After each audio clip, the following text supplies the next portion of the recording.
Issue of debentures, ठीक है, be active. और एक बात को ध्यान से सुनना है ताकि चीजें कनेक्ट होती चली जाएं। तो देखिए बहुत मेन बातों का मैं डिस्कशन करूंगा, इसकी फोटो में खींच के आपको भेज दूंगा proper.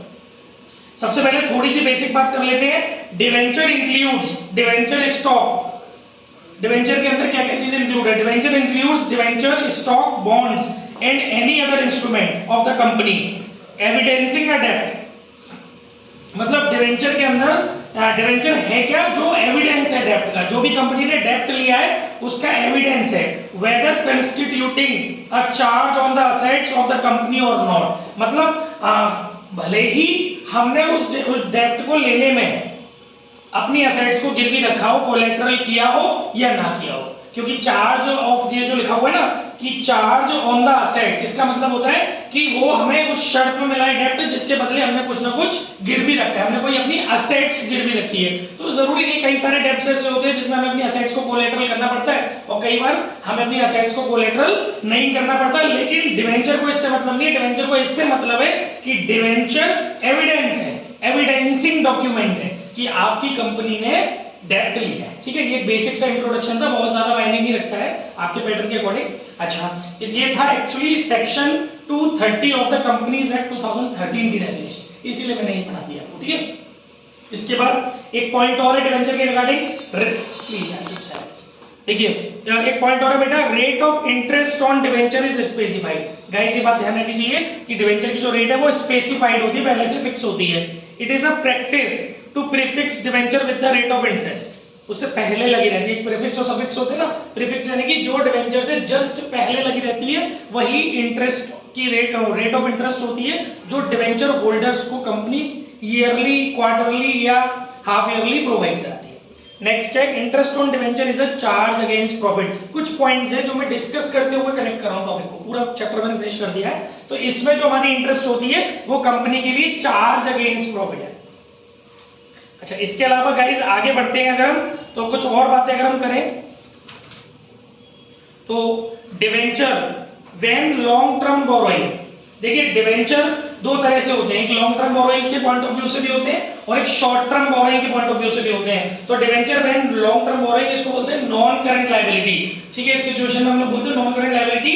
Debenture are classified that is shown in the balance sheet under the main head non current liabilities and sub head long term borrowing. इनका मेन हेड होता है उस सिचुएशन में नॉन करंट लायबिलिटीज और सब हेड होता है long term borrowings. When they are due for redemption after 12 month, या तो 12 महीने के बाद उनका पेमेंट होना हो, और after the period of operating cycle from the reporting date that is the date of the balance sheet whichever is later. जो भी हमारी रिपोर्टिंग डेट है या जो हमारी ऑपरेटिंग साइकिल है, जो दोनों में से जो भी बाद में आएगी उसके बाद ही ड्यू हो, कम से कम 12 महीने के बाद, या फिर हमारी जो पिछली डेट पे बैलेंस शीट बनाई थी और उसके बाद जो नई डेट आएगी बैलेंस शीट बनाने की उसके बाद। ठीक है, तो कुल मिला के कहने का मतलब है कि अगर ये 12 महीने के बाद या फिर हमारी ऑपरेटिंग साइकिल के बाद इनका पेमेंट होना है तो ये आपको कहां शो करने होते हैं? Non current liabilities major head में, और सब हेड होता है long term borrowings.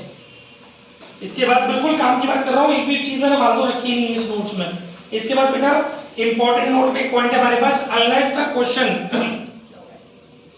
unless the question requires otherwise debenture are shown classified as long term borrowings under the head non current liability। अगर कुछ नहीं लिखा है कि ये शॉर्ट टर्म बोरोइंग्स को एज्यूम करना है या लॉन्ग टर्म बोरोइंग्स एज्यूम करना है, तो आपको इसको नॉन करंट लायबिलिटीज मान करके लॉन्ग टर्म बोरोइंग्स में दिखाना है। ये ऑलवेज आपको वहां रखने अगर कोई इंफॉर्मेशन नहीं है तो। ठीक है, ये भी काम का पॉइंट था। अब सेकंड पॉइंट है debenture when short term borrowings. अगर ये शॉर्ट टर्म बोरोइंग्स है तो वहां ये सिचुएशन होती है कि ये करंट लायबिलिटी है। Debenture are classified shown in the balance sheet under the head current liabilities and sub head short term borrowings when they are due for redemption within 12 month, जब ये 12 महीने के अंदर हो या फिर within the period of operating cycle from the date of the balance sheet. ठीक है, अगर 12 महीने के अंदर जाएंगे तो ये शॉर्ट टर्म है आपकी डिवेंचर। और तब इसकी जो सिचुएशन बनेगी वो कौन सी होगी, याद करते चलो साथ साथ। करंट लायबिलिटी और सब हेड क्या होगा आपका? Short term borrowings. क्लियर है भाई? और घर में जाके स्लो करके सुन लेना जिसको डाउट है। नेक्स्ट है आपका debenture when current maturities of long term dates. When current maturities of long term dates, ये भी आपको करंट लायबिलिटी में दिखाना होता है। क्या मतलब है इसका? Debenture normally are long term borrowings. However, part of debenture out of the long term borrowings becoming due for redemption within the 12 month from the date of balance sheet. कई बार आपने जो लास्ट बैलेंस शीट बनाई है वहां से अगले 12 महीने के अंदर अंदर कुछ पार्ट आप डिवेंचर का पेड ऑफ करने वाले होते हैं, है ना, कुछ पार्ट का आप रिडेम्पशन करने वाले होते हैं, तो उसको आपको जितना पार्ट आप रिडेम्पशन करने वाले हो उस पार्ट को आपको उस रिपोर्टिंग डेट पर आपको कहां दिखाना पड़ेगा, शॉर्ट टर्म बोरोइंग्स में दिखाना पड़ेगा under the main head current liability. और उसके अंदर शॉर्ट टर्म बोरोइंग्स के अंदर जो आप दिखाओगे उसको आप किस नाम से दिखाओगे, current maturities of long term dates.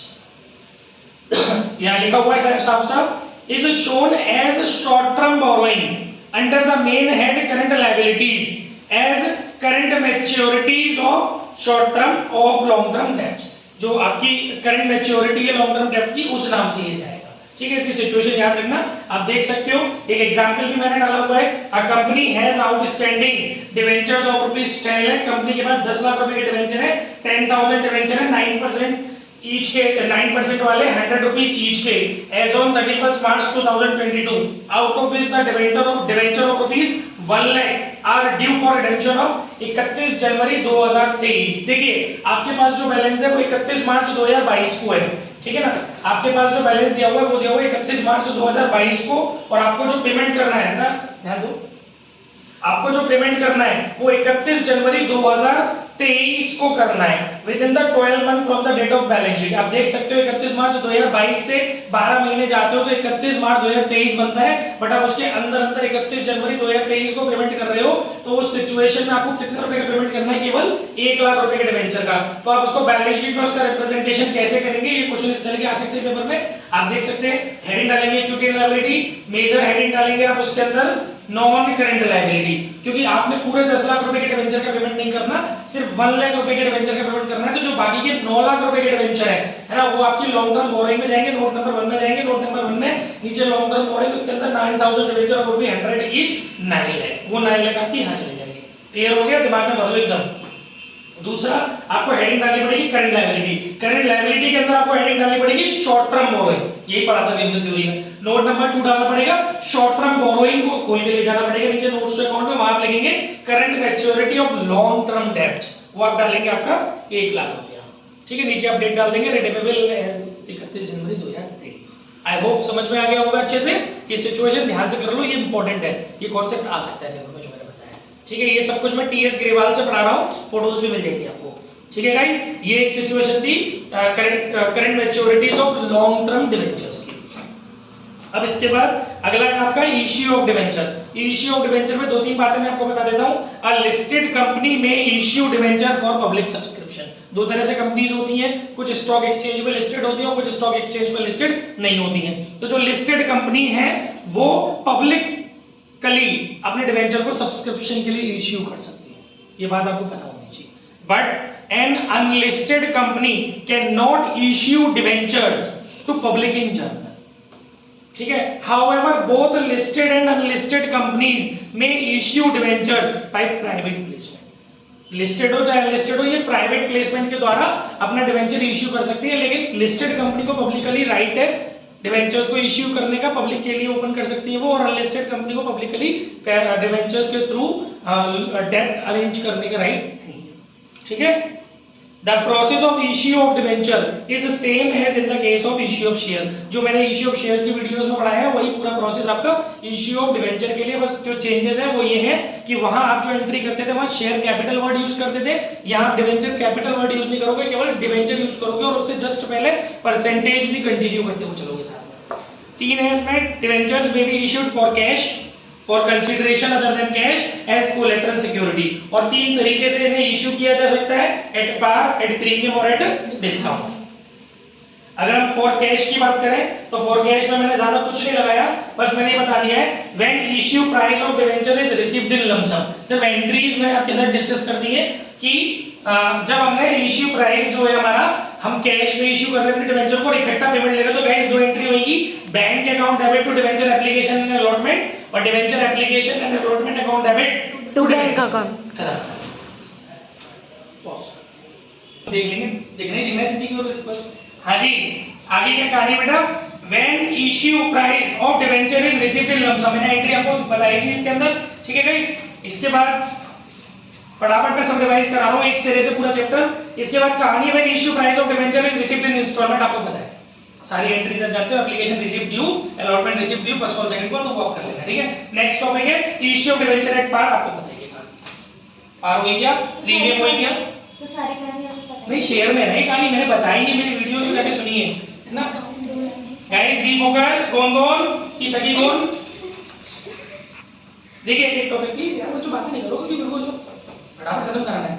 Issue of debenture at discount, issue of debenture at discount, इसमें सारी बातें वही, देखो ये चीज नहीं है issue of debenture at discount, क्योंकि शेयर डिस्काउंट पर इश्यू नहीं होते थे, ठीक है। तो इसमें मेरे को केवल एक नोट बताना है आपको, discount is presumed to have been allowed on allotment, ये सब जानते ही हैं। प्रीमियम के रिगार्डिंग आपको बताया था, डिस्काउंट के रिगार्डिंग भी समझ लो, एज अ रिवीजन बात चल रही है कि डिस्काउंट भी विदाउट एनी इंफॉर्मेशन अलॉटमेंट पर प्रोवाइड किया जाता है, ठीक है। Allotment money is taken as a net of discount unless stated otherwise. मैं जब अगर कुछ नहीं कहा गया हो तो डिस्काउंट जो होगा वो आपको अलॉटमेंट में प्रोवाइड होगा, ठीक है। इसका अकाउंटिंग ट्रीटमेंट में एक बात और ध्यान रखनी है, it is a capital loss for the company.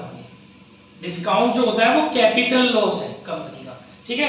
तो it is written off from security premium, ये पढ़ के जाना, ढंग से कान खोल के सुन लो, ये आ सकता है 1 मार्क का क्वेश्चन। दो चार चीजें जिनके रिटर्न ऑफ के प्रोसीजर क्या है या स्टेप्स क्या है, किस किस में से पहले करेंगे, ये 1 मार्क में बन सकता है। दो चार टॉपिक होगा, एक यही हो गया कि ये discount on issue of debenture, it is a capital loss for the company, it is written off from security premium if it exist section 52(2) and thereafter from the statement of P&L, यानी कि जो भी हमारा capital loss है as a discount, उसको आप पहले security premium में से रिटर्न ऑफ करने की कोशिश करेंगे, फिर भी नहीं हो पा रहा है तो उसको आप फिर स्टेटमेंट ऑफ P&L से कवर करने की कोशिश करेंगे। एक point to be remember my Lord कि कैपिटल रिजर्व में से ये कवर अप नहीं होगा।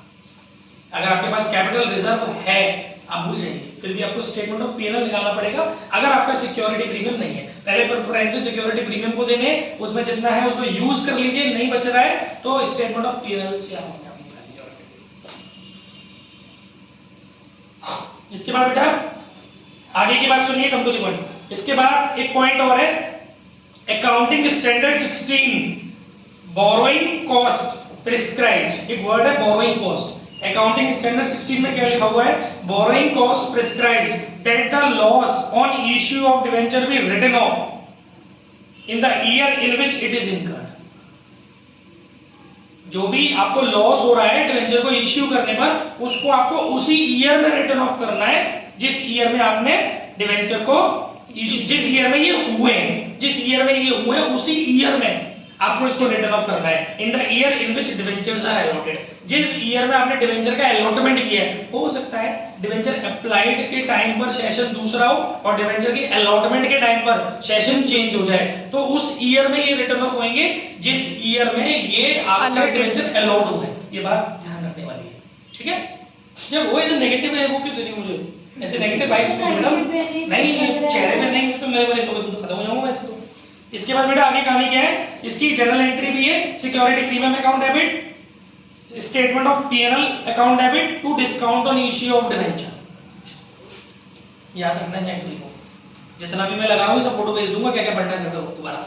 एक एग्जांपल है, Rehan limited issued 20,000 6% debenture of ₹100 each at 10%।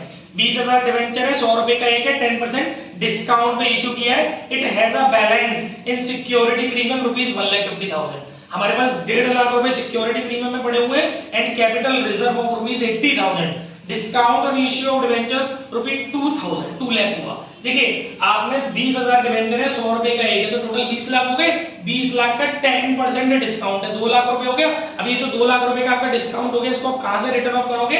सबसे पहले आप लोग सिक्योरिटी प्रीमियम से करोगे। इस क्वेश्चन में 1.5 लाख रुपए का सिक्योरिटी प्रीमियम है, तो 1.5 लाख रुपए तो वहां से निकालोगे, बाकी 80,000 रुपए कैपिटल रिजर्व है, 80-50,000 रुपए कैपिटल रिजर्व में से निकालोगे ना। हमारा पढ़ते हैं दोनों में, आओ निकालने साथ में। कैपिटल रिजर्व में से कब कवर होता है? अभी मैंने मैं कैपिटल रिजर्व बोल रहा था, मैं जल्दी कर रही थी सर। कॉल सर, कॉल नाम राधे श्याम पंडित जी। सुनो ध्यान, तो इस आपकी एंट्री यानी कि वो जो कैपिटल रिजर्व दिया हुआ है ना, उसको इग्नोर करना है। एंट्री क्या होगी? Security premium account debit 1,50,000, statement of P&L debit हो जाएगा आपका कितने से? 50,000। स्टेटमेंट ऑफ पीएनएल के आगे, क्योंकि 50,000। स्टेटमेंट है ना कि अकाउंट है। Statement of PNL 50,000। 50, ठीक है। 2 to discount issue of debentures. ठीक है गाइस, 2 है। समझ में आ गई बात? इसके बाद एक एग्जांपल भी मैंने चूज किया है, कुछ भी रिपीट नहीं है, सब में कुछ ना कुछ यूनिक है। इसमें क्या लिखा हुआ है? Nitro limited issued 20,000 9% debenture of ₹1000 each. 20,000 debenture issue किए, 1,000 रुपए के एक डिवेंचर है, तो अमाउंट अगर बनाती हो तो शायद आपका 2 करोड़ रुपए बनता है। ठीक है, 2 करोड़ रुपए, क्योंकि 20,000 का 1000 से मल्टीप्लाई करेंगे तो 2 करोड़ रुपीस बन गया एट अ डिस्काउंट ऑफ 4%। तो 2 करोड़ का 4% कितना हो गया? 10% हो गया 20 लाख, 1% हो गया 2 लाख, 4% हो गया 8 लाख। 2 करोड़ का 4% हो गया आपका 8 लाख। आगे क्या लिखा है, लेकिन अभी सुन लेते हैं पहले पूरी बात। ऑन 1 अप्रैल 2021 हमने ये किया 1 अप्रैल 2021 को पेबल। अच्छा, इसमें इंस्टॉलमेंट्स है बेटा। पेबल 300 रुपए on application and balance on allotment.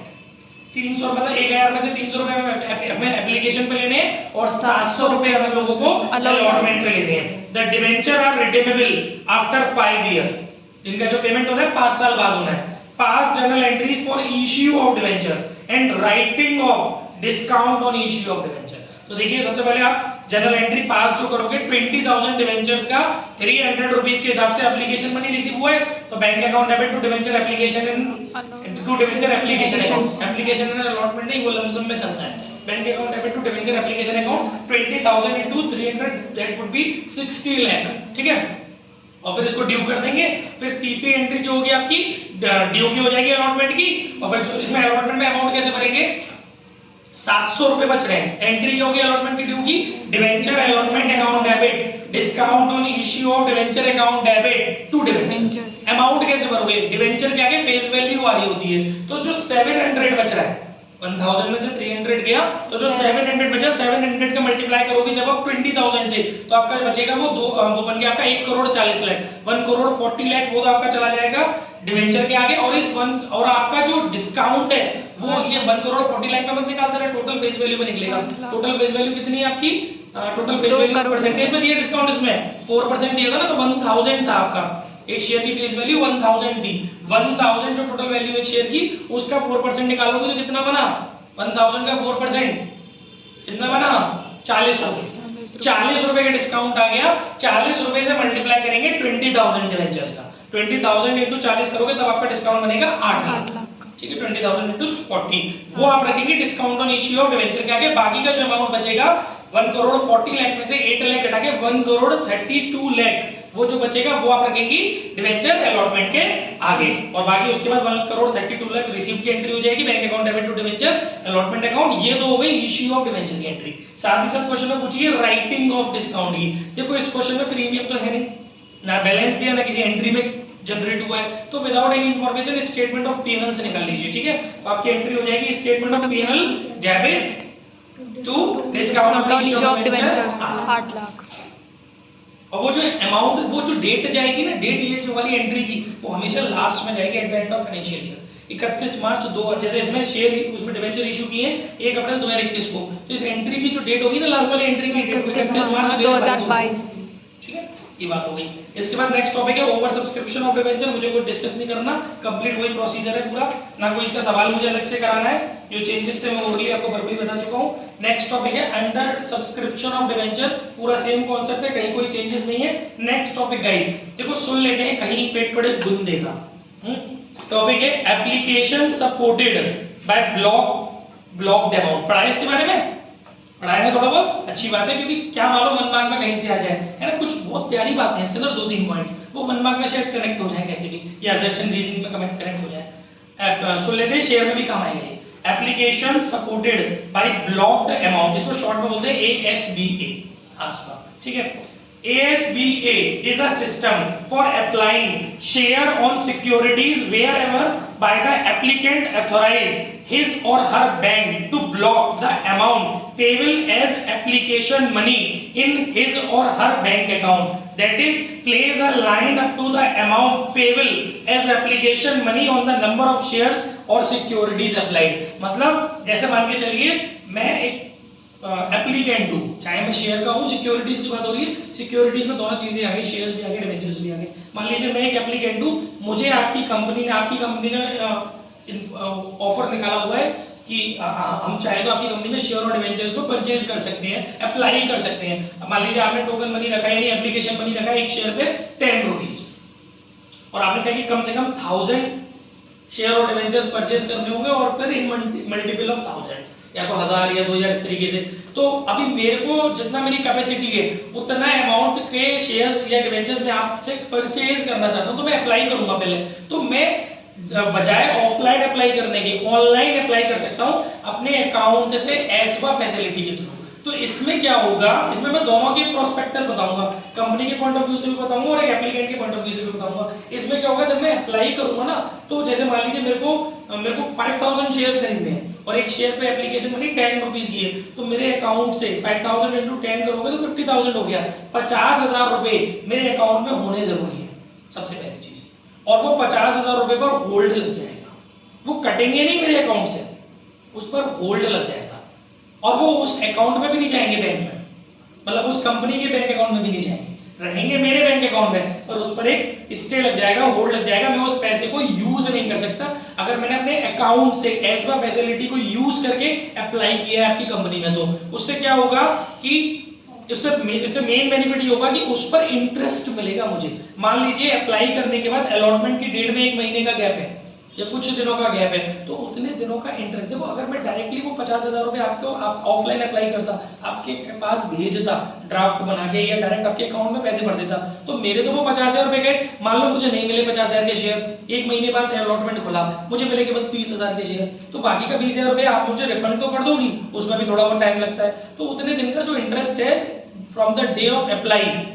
और from up to the date of refund, वहां तक भी जो इंटरेस्ट है वो तो मेरा मर गया 20000 रुपए पर। लेकिन आसबाब के थ्रू अप्लाई करने में ऐसा नहीं होगा, मेरे अकाउंट में भले ही 50000 रुपए में यूज नहीं कर सकता, पर वो पूरे 50000 रुपए में मुझे ब्याज मिलेगा, और जब तक मिलेगा जब तक कि मेरे को अलॉट नहीं हो जाए शेयर।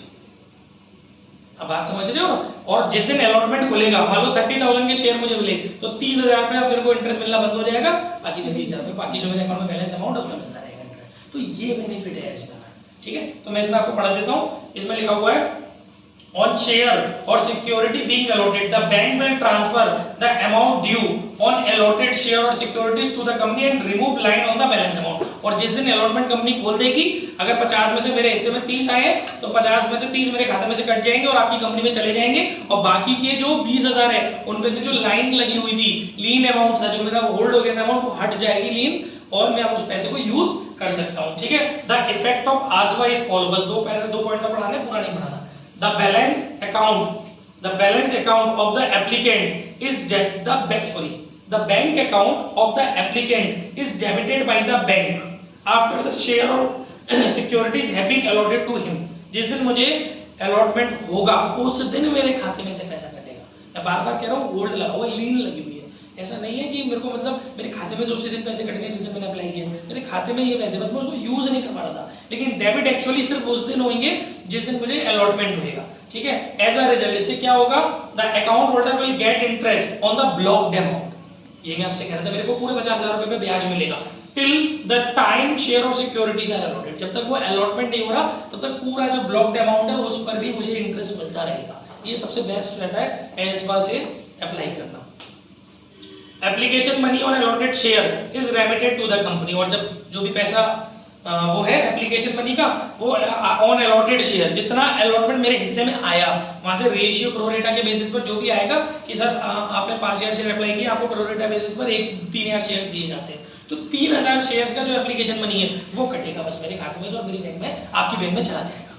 समझ में आ रहा है? Thereafter the account holder will get interest on the reduced amount, और बाकी के reduced amount में तो मिलता रहेगा, वो तो अगर मैं नहीं निकालूंगा तो मिलता रहेगा, है ना। blocked amount less amount remitted to the company, जो blocked amount था उसमें से जितना आपको दे दिया बाकी बचे हुए अमाउंट में मिलता रहेगा। ये तो हो गया मेरा पॉइंट ऑफ व्यू। अब आपका पॉइंट ऑफ व्यू क्या है इसमें, being a company, as far as a company is concerned, अब ये कंपनी के कंसर्न से समझे तो company will receive application money on the shares on securities allotted, मतलब जितने शेयर्स कंपनी अलॉट करेगी उस पर एप्लीकेशन मनी कंपनी को एग्जैक्ट मिल जाएगी। It means the company will not have any access application money, company को कोई एक्सेस एप्लीकेशन मनी नहीं मिलेगा, कंपनी को कोई भी एक्सेस में एप्लीकेशन मनी नहीं मिलेगा, कंपनी को जितनी रिक्वायरमेंट है उतना ही पैसा कंपनी को मिलेगा। मिलेगा, क्योंकि लेकिन देखा जाए तो कंपनी का थोड़ा सा घाटा भी होता है, क्योंकि ये जो एक्सेस मनी होता है ना कंपनी के पास, जो कंपनी गैप रखती है उस मनी को कंपनी चाहे तो यूज कर लेती है काफी दिन तक, उससे कंपनी प्रॉफिट कमा ले जाती है वो मनी है कंपनी का, लेकिन वो इनडायरेक्ट बात है, ऐसे कर नहीं सकती।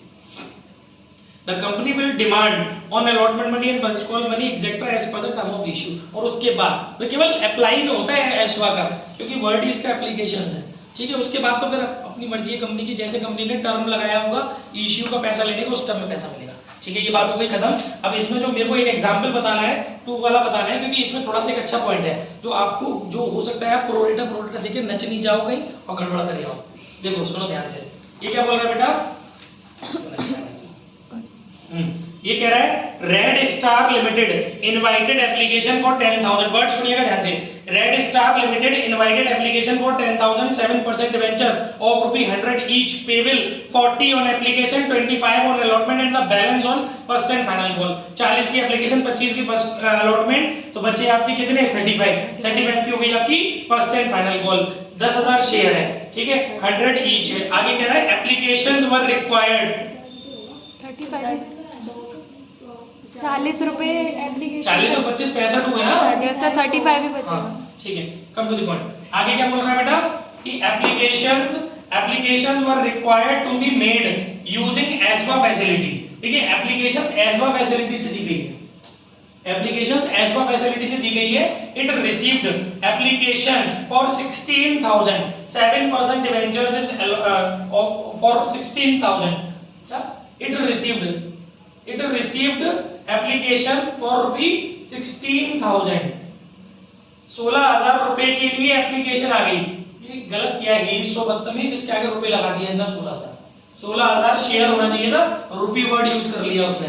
16,000 शेयर, देखिए कंपनी ने जो डिमांड किया था वो 10,000 शेयर किया था, और जो कंपनी के पास एप्लीकेशन आई है वो कितने की आई है 16,000। तो परी आप बताइए फर्स्ट एंट्री कितनी होगी, 40 रुपए की एप्लीकेशन है, 16,000 शेयर के लिए एप्लीकेशन मनी आई है, तो पहली एंट्री बेटा जो होगी इसके अंदर वही होगी bank account debit to debenture application account. पर ये अमाउंट सर ये तो मतलब आसपास से किया था ना। हाँ आसपास से किया था सर, तो फिर एक्सेस अमाउंट नहीं आएगा सर, 16,000 से मल्टीप्लाई नहीं होगा इसके अंदर, 10,000 से होगा, क्योंकि इस फैसिलिटी के थ्रू कंपनी के अकाउंट में जाता ही नहीं है 16,000 शेयर का पैसा, केवल बंदे ने 16,000 के लिए अप्लाइड दिखाएगा, वहां पर पैसा नहीं मिलेगा कंपनी को, कंपनी के बैंक अकाउंट में कैश नहीं आएगा 16,000 का, भले ही वहां लिखा हुआ है, चाहे प्रोरेटा वर्ड यूज कर रहा हो, सब फालतू की बात है। खेल 16,000 से ही होगा, वो खेल 10,000 से ही होगा, 10,000 से मल्टीप्लाई होगा आपका कितने का 40 का, 40 रुपीस की एप्लीकेशन है तब बनेगा 4 लाख रुपए। वहां मिसप्रिंट था, 16,000 के आगे रुपी लिख दिया था, वो नंबर ऑफ डिवेंचर्स था, शेयर्स थे डिवेंचर जो भी था, ठीक है।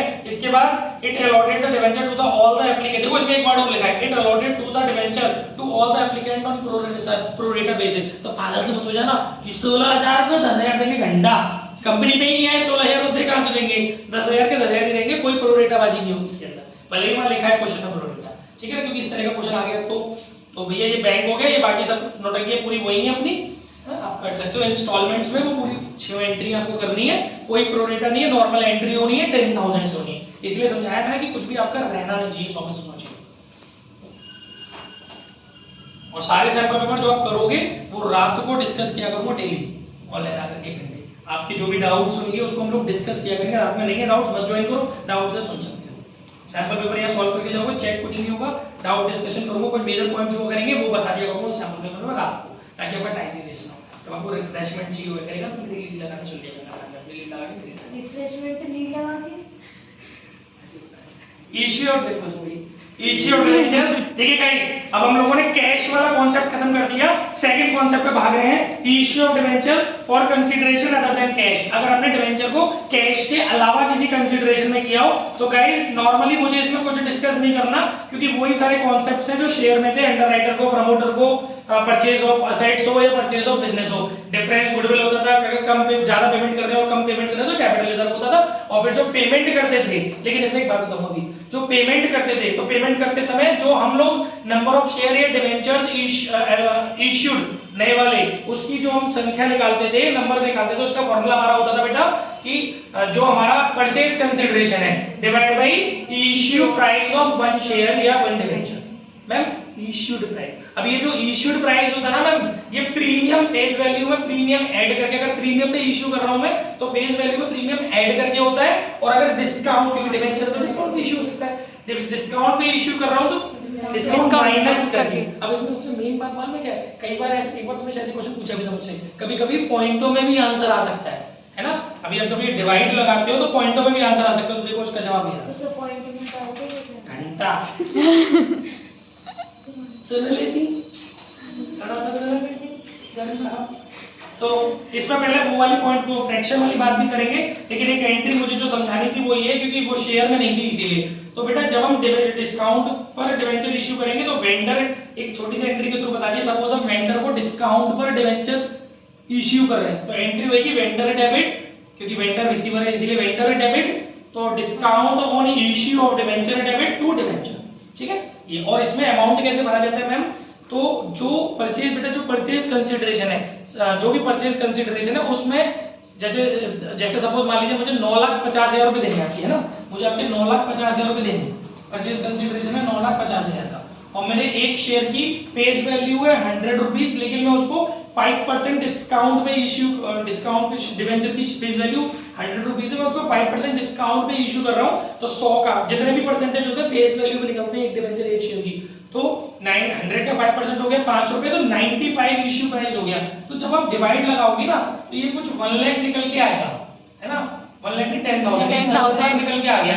तो ये जो 10,000 आए हैं ना, ये नंबर ऑफ डिवेंचर इश्यूड है। अब इसको रखेंगे कैसे, डिवेंचर के आगे हमेशा नॉमिनल वैल्यू रखी जाती है, तो इस नंबर ऑफ डिवेंचर का जो मल्टीप्लाई होगा वो 100 से होगा, 10,000 into 100, तो जो वो निकल के आएगा ना, एंट्री मैंने अभी आपको क्या बताई, vendor debit discount debit to debenture, तो डिवेंचर के आगे 10,000 into 100, और वेंडर के आगे 95 into 10,000, और डिस्काउंट के आगे 5 into 10,000, तब इसका आपका अमाउंट बनेगा, ठीक है। अच्छा, जो वो फ्रैक्शन वाली बात थी वो ये रही, debenture cannot be issued in fractions, debenture को फ्रैक्शंस में आप इश्यू नहीं कर सकते हो।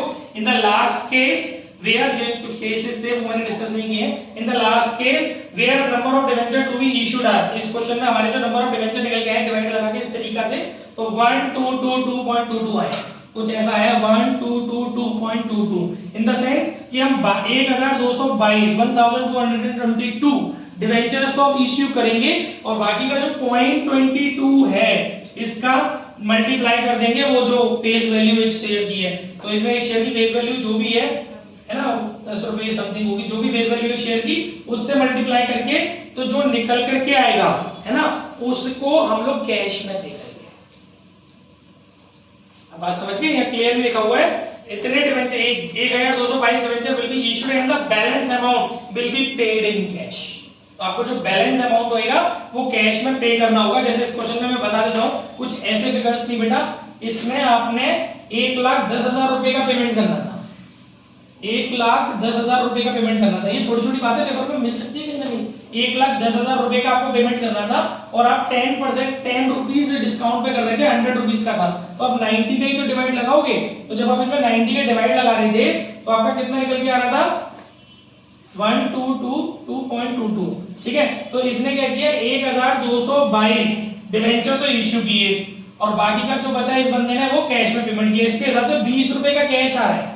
अब जरा कैश है पॉज करने को वीडियो, नॉर्मली इस कंडीशन में क्या करना है, जो आपके फ्रैक्शन के बाद बिफोर फ्रैक्शन आपके जो नंबर ऑफ पूरी तरीके से आ रहे हैं डिवेंचर्स 1222, इसका मल्टीप्लाई करना इश्यूड प्राइस से 90 से, तो जो अमाउंट बने उसको माइनस करना टोटल वैल्यू में से, 1,10,000 में से, 1,10,000 में से जब आप 1,09,980 रुपए माइनस करोगे तो जो 20 रुपए बनेगा आपका वो आ जाएगा आपका उसका कैश में पेमेंट करोगे, ठीक है। तो आप नॉर्मल एंट्री कर सकते हो, वेंडर को कैश में पेमेंट करने की, उसका डिस्काउंट डिवेंचर से कोई मतलब नहीं है, फिर उसकी अलग एंट्री होगी vendor account debit to bank, cash bank, ठीक है, ये हो गया।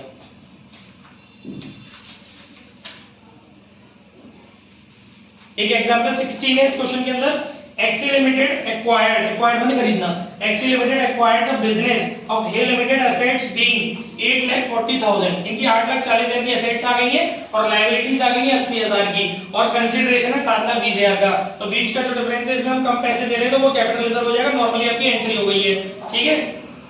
इसके बाद इन्होंने आगे क्या बोला है, XY limited issued 10% debentures of ₹100 each at 10% discount as a payment of consideration, balance in security premium is ₹1 lakh, pass journal entries in the book of XY limited. इसने ये नहीं बोला कि pass journal entries for regarding issue of debenture, no, उसने बोला पास journal entry. तो पहली entry तो आप नॉर्मली आप जो करोगे वो असेट्स परचेज करने की, लायबिलिटीज असेट्स और लायबिलिटीज टेकन ओवर करने की, और बाकी का जो डिफरेंस है वो परचेज कंसीडरेशन के बाद कैपिटल रिजर्व में शिफ्ट करने की करोगे, पहली एंट्री।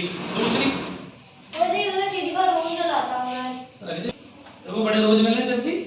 इसके बाद बेटा फिर इसके बाद हम लोग कि वो करेंगे क्या, इनके पेमेंट की करेंगे। तो इनके पेमेंट के लिए क्या करोगे, जो परचेज कंसीडरेशन था वेंडर, यानी कि वेंडर का नाम दिया हुआ है इसके अंदर, पढ़ ली थी, वेंडर का नाम दिया हुआ है हे लिमिटेड डेबिट, हाई है ये पता नहीं क्या है, हे लिमिटेड डेबिट 7,20,000, ठीक है गाइस। अभी इसमें जो आप अमाउंट वैसे निकालोगे तो वो कैसे निकालोगे, 7,20,000 डिवाइड बाई, जैसे एक शेयर की जो हमारी इश्यू प्राइस थी वो 100, डिवेंचर की जो इश्यू प्राइस थी वो 100, फेस वैल्यू थी वो 100 रुपए थी, लेकिन इसमें आप इनको 10% का डिस्काउंट दे रहे हो, यानी कि 90 का डिवाइड लगाओगे, तो डिस्काउंट में याद रखना ज्यादा ही निकलते हैं हमेशा, तो ये कुछ 8,000 आ जाएंगे, 8,000 डिवेंचर, ठीक है। तो उस हिसाब से आप इसकी एंट्री निकाल लोगे।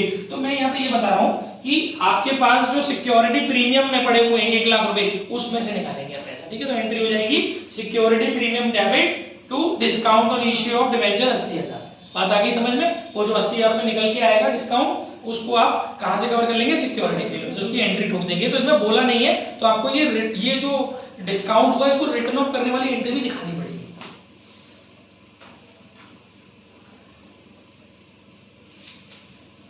एक एग्जांपल 18 फुल सेल्फ लिखा है, घर से कर लेना है ना, पूरा खुद करना है, जो क्वेश्चन मैं चूज कर रहा हूं फुल सेल्फ के वो तो कर लेना। इसके बाद एग्जांपल 20 में मैंने पार्ट लिखा है, कोई पार्ट है, हाँ देखो इसमें पूरा क्वेश्चन कैसे पढ़ना, इसमें सब कुछ सेम है, वही है कि मतलब थोड़े से शेयर हमने क्या करा है, प्रमोटर को दिए हैं, उसकी एंट्री आप जानते हो, इनकॉर्पोरेशन एक्सपेंसेस हो जाता है, या प्रिलिमिनरी एक्सपेंसेस भी लिख लेते हैं, यहाँ से देख लेती। तो जो इनकॉर्पोरेशन एक्सपेंसेस और प्रिलिमिनरी एक्सपेंसेस है उसके हिसाब से एंट्री हो जाएगी जब आप प्रमोटर को उनका मेहनताना देते हो, ठीक है, और फिर उनको बदले में आप डिवेंचर दे रहे हो, वेल एंड गुड। फिर आप अंडरराइटर्स को उनका कमीशन दे रहे हो, उसकी एंट्री करेंगे, और बदले में पहले कमीशन को ड्यू करने की एंट्री, फिर उनका पेमेंट करने की बाया डिवेंचर। अभी इसमें एक एंट्री आपको क्या करनी है, ध्यान रखिएगा, जो आपके इनकॉर्पोरेशन एक्सपेंसेस होते हैं या जो आपके प्रीलिमिनरी मतलब अंडरराइटिंग कमीशन वगैरह होते हैं, ये सारे खर्चे आपको उसी ईयर में, जिस ईयर में ये इनकर्ड हुए उसी ईयर में आपको इसको रिटर्न ऑफ करना होता है। तो स्टेटमेंट ऑफ P&L से कर लेंगे, अगर नहीं आपको सिक्योरिटी देंगे statement of P&L debit to incorporation expenses to underwriting commission. ऐसा अगर नहीं बोला है ना उसमें कहीं भी क्वेश्चन में, बस पास जनरल एंट्रीज बोला है, तो ये खुद से दिमाग लगाना है, नंबर उड़ा लेंगे उसमें से, याद रखिएगा। इसकी भी discount on issue of debenture की भी आपको रिटर्न ऑफ करके दिखानी है, अगर पास जनरल एंट्रीज बोला, कोई पर्टिकुलर रेफरेंस में नहीं पूछा, और इनकी भी एक्सपेंसेस की भी करके दिखानी है। तो आप ये आ जाना, कॉपी चेक करने को। Next topic guys, next topic है issue, come to the point, meaning of, देखिए नेक्स्ट टॉपिक है issue of debenture as collateral security. चंद शब्दों में, चंद लाइनों में हम कोलैटरल सिक्योरिटी का मतलब समझ लेते हैं। Collateral security is the security given to the lender in addition to the primary और प्रिंसिपल सिक्योरिटी। हम पहले किसी से लोन लेते थे, उसको पहले प्रीलिमिनरी प्राइमरी सिक्योरिटी हम उसको गिरवी रखते हैं, उसके पास कोलैटरल करते हैं, उसके अलावा कभी-कभी उसको प्राइमरी सिक्योरिटी के बेसिस पर प्रॉपर नहीं लोन मिल पा रहा होता है, तो हमें एक सेकेंडरी सिक्योरिटी भी हमें कोलैटरल करनी पड़ती है, तो वहां पर हम डिवेंचर को यूज कर सकते हैं as a collateral, as a secondary issue security के रूप में, प्राइमरी नहीं होती है, ठीक है। अब इसमें कुछ बातें हैं वो आप सुन लीजिए, कहीं पेट पड़े को दे जाएंगी। तो collateral security is released by the lender. देखिए कोलैटरल सिक्योरिटी का यूज, मिसयूज हमारे लिए from the point of view of company, collateral security का जो मिसयूज है वो कब होगा लेंडर के द्वारा, only if the amount due. अच्छा, इस अमाउंट ड्यू की परिभाषा क्या है, लोन प्लस इंटरेस्ट। जो लोन है, अब जब सामने आप बदतमीजी दिखाएंगे तो इंटरेस्ट के साथ भी बदतमीजी दिखाएंगे, ठीक है। तो loan plus interest is not paid by the borrower. जो कंपनी, हम बोरोवर कंपनी है, हमने अगर लोन और इंटरेस्ट का पे नहीं किया है, तब उसको राइट है कोलैटरल सिक्योरिटीज से अपना अमाउंट रिकवर करने की, लेकिन उसमें भी एक कंडीशन है कि and can not be recovered by selling the primary और प्रिंसिपल सिक्योरिटी। जब उसने पहले उसको प्राइमरी सिक्योरिटीज को ही सेल करना पड़ेगा, वहां से उसकी पूर्ति नहीं हो रही है, तब वो इसको कोलैटरल जो हमारे डिवेंचर है उनको वो यूज करेगा, लेकिन उसमें भी पहले उसको अकाउंटिंग ट्रीटमेंट कंपनी को अपने आप करना पड़ेगा उसका। When the loan is repaid, लेकिन अगर एक तो ये बात हो गई कि अगर पेमेंट नहीं हुआ, और दूसरी बात कि पेमेंट अगर हमने तमीज से टाइम पे कर दिया, तो when the loan is repaid debenture issued as collateral security are return to the company. तो अगर हमने टाइम से पेमेंट कर दिया तो वो बंदा हमें हमारे डिवेंचर रिटर्न कर देगा, ठीक है। These debenture do not carry any right till the time loan is being repaid along with interest due. जब तक हमारी प्रॉपर्टी पे लोन है या जब तक हमने लोन का रीपेमेंट नहीं किया अलोंग विद इंटरेस्ट, तब तक वो मतलब जब तक लोन की ड्यू डेट नहीं आई है, जब तक लोन की रीपेमेंट की डेट नहीं है, तब तक वो बंदा उस डिवेंचर पर कोई भी राइट कोलेटरल भले हमने कर दिया है पर उस बंदे को उस डिवेंचर होल्डर को कोई भी राइट नहीं है डिवेंचर्स के रिगार्डिंग कि मतलब वो इंटरेस्ट के लिए क्लेम करे, ऐसा कोई भी राइट नहीं है या कोई भी प्रेफरेंसेस हमने अपने डिवेंचर में दिए हुए होल्डर्स को फर्दर होल्डर्स को वो उन्हें क्लेम नहीं कर सकता क्योंकि केवल उसके पास कोलेटरल होता है बस ये डिवेंचर, ठीक है ना। And the lender has not demanded the loan to be repaid, या तो टाइम नहीं आया हो या फिर उसने अभी तक डिमांड नहीं की हो रीपेमेंट की, तब तक वो नहीं ले सकता। कुछ डिवेंचर्स ऑन डिमांड भी रीपे होते हैं, ठीक है। If the company does not repay the loan lender may exercise it's right, अगर कंपनी पे नहीं करेगी तो वो अपने राइट को यूज करेगा towards debenture being issued as collateral security. फिर वो कोलेटरल सिक्योरिटी के रूप में नहीं रहेगी उसके पास डिवेंचर, फिर वो डिवेंचर को एक डिवेंचर होल्डर की तरह से यूज करेगा। डिवेंचर होल्डर का तो ये है कि वो किसी को भी बेच सकता है, डिवेंचर में भी राइट्स होते हैं ना, फ्री फ्रॉम ट्रांसफर, आराम से ट्रांसफर कर सकता है वो बिना किसी से बोलिए, ठीक है। अच्छा, इसके बाद debenture issued as collateral security can be dealt with in two following ways. दो तरीके हैं इसमें बेटा इसको डील करने के, तरीका नंबर 1 और तरीका नंबर 2। एक ही क्वेश्चन के अंदर example 21 Hayat limited took loan of rupees 8 lakh. ध्यान से देखिए फटाफट, हयात लिमिटेड ने 8 लाख रुपए का लोन लिया from State Bank of India. Loan कम कर लेते हैं, कोलेटरल ज्यादा का करते हैं, है ना। एंड इश्यूड 10,000 9% डिवेंचर और भी 100 each as a collateral security. एक 10,000 डिवेंचर 100 रुपए के, यानी कि 10 लाख रुपए के डिवेंचर कोलेटरल की 8 लाख का लोन लिया। how will issue of debenture be shown in the balance sheet? Balance sheet में कैसे दिखाना है? दो कंडीशन, पहली when journal entry is not passed, when journal entry is passed। इसका मतलब होता है ये टाइप है उसके, not passed मतलब फर्स्ट केस और journal entry is passed यानी कि सेकेंडरी केस। देखिए फर्स्ट कंडीशन में क्या होगा, when journal entry is not passed, आप एक बैलेंस शीट बनाएंगे, एक्चुअली बैलेंस शीट नहीं बना रहे, it is an extract form balance sheet. यहाँ इक्विटी एंड लायबिलिटी हेडिंग डालेंगे, ये सिचुएशन समझ लो इंपॉर्टेंट है। इक्विटी एंड लायबिलिटी हेडिंग डालेंगे, नॉन करंट लायबिलिटी हेडिंग डालेंगे, लॉन्ग टर्म बोरोइंग डालेंगे, नोट्स टू अकाउंट्स में आएंगे, लॉन्ग टर्म बोरोइंग को एक्सपेंड करेंगे, लोन की दिखाएंगे केवल क्योंकि जनरल एंट्री पास नहीं हुई है तो डिवेंचर के कोलेटरल का कोई कांसेप्ट नहीं होगा, सिर्फ एक लाइन आइटम में आप दिखा देंगे। पहले आप लिखेंगे loan from State bank 8 lakh, double line से बंद कर देंगे। नीचे आप दिखा सकते हैं कि ये लोन सिक्योर्ड कैसे है, सिक्योर्ड बाय इश्यू 10,000 9% डिवेंचर और rupees 100 each as collateral security. अब नीचे एक ब्रैकेट में दिखा सकते हैं कि ये डिवेंचर इस तरीके से सिक्योर्ड हुआ, सिक्योर्ड बाय इतने डिवेंचर और रुपीस इतने each issued by as a collateral, ठीक है। दूसरी सिचुएशन जब जनरल एंट्री पास करनी है, जनरल एंट्री पास करनी है तो इसकी एक एंट्री होती है debenture suspense account debit to debenture, ठीक है। अब उसके बाद इसका बैलेंस शीट में कैसे, अच्छा इसमें जो अमाउंट आएगा 8 लाख नहीं आएगा, 10 लाख आएगा। जितने के डिवेंचर इशू किए कोलेटरल किए, जितने के debenture as a collateral issue किए वो आएगा 10 lakh rupees debenture suspense account debit to debenture. अब इसको बैलेंस शीट में कैसे मेंशन करेंगे, बैलेंस शीट में मेंशन करने के लिए आप देख सकते हो पहले हेडिंग डालोगे आप इक्विटी एंड लायबिलिटीज की, फिर हेडिंग डालोगे नॉन करंट लायबिलिटीज की, लॉन्ग टर्म बोरोइंग्स की, नोट नंबर 1 की, नीचे खोलेंगे इसको, इसमें दोनों चीजें दिखानी पड़ेगी, लोन भी दिखाना पड़ेगा और ये डिवेंचर सस्पेंस वाला नाटक भी दिखाना पड़ेगा। देख लेंगे कौन, तो लॉन्ग टर्म बोरोइंग्स में loan from State Bank of India 8 lakh हो गया, ये बाहर निकल गया साइड में, ठीक है, मुझे नीचे दिखना बेटा। इसके बाद 10,000 9% debentures of rupees 100 each issued as collateral 10 lakh, तुरंत की तुरंत माइनस कर देना है डिवेंचर सस्पेंस जो एंट्री में क्रिएट हुआ था, वो यहां लेस कर देना है डिवेंचर सस्पेंस, कहानी खत्म, 10 8 लाख रुपए। ये समझ लो उसको ढंग से, क्योंकि जब आप सैंपल पेपर लगाओगे तो आपको बताना पड़ेगा। चलो आज खत्म कर लेते हैं, ये भी दूसरी क्लास में आगे, बहुत बढ़िया, बहुत बढ़िया।